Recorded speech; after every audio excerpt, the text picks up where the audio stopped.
Out for a side-by-side ride. Amanda, she's too busy looking for junk on her phone now.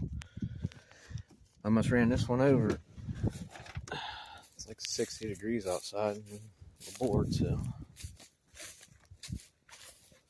Little guy. Still cool.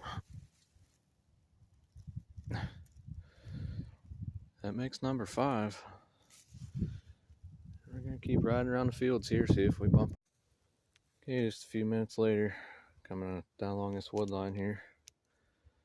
Amanda's got one laying there. Decent buck. His other side's real goofy looking now. Gonna pick him up. Cool deer. I'll post a picture of him. His other side's all tiny and weird looking. So maybe we'll find another.